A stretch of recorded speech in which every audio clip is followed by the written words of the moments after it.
Quddiem attakk fuq is-settur finanzjarju f'pajjiżna minn barranin b'interess f'pajjiżhom, il-membri parlamentari Ewropej tal-Partit Nazzjonalista tbissmu u baqgħu bħalqhom magħluq.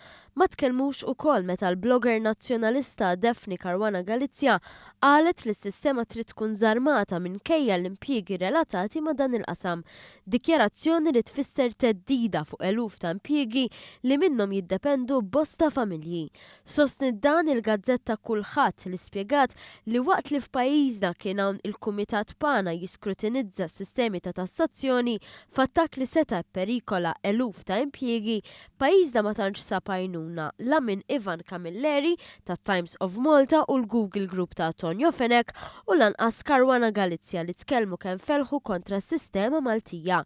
Il-parlamentari Ewropej Nazzjonalisti ma ddejqu xejn jitbissmu għal kliem kontra settur li beda fi żmien il-gvern ta' Edi Fenekadami u għal żmien twil ra l-forzi politiċi kollha jiġbdu ħabel wieħed biex ikompli jikber.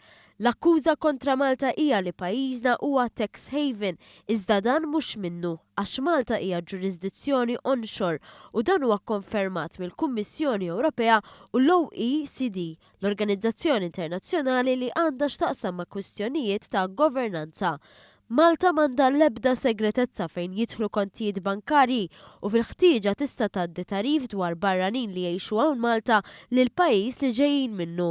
Tant huwa hekk li kien pajjiżna stess li waqt li qed jokkupa l-Presidenza tal-Kunsill tal-Unjoni Ewropea sab ftehim fuq livell Ewropew sabiex jippreveni l-evażjoni tat-taxxa u l-ħasil tal-flus, settur li kien ukoll imfaħħar mill-Country Report tal-Kummissjoni Ewropea.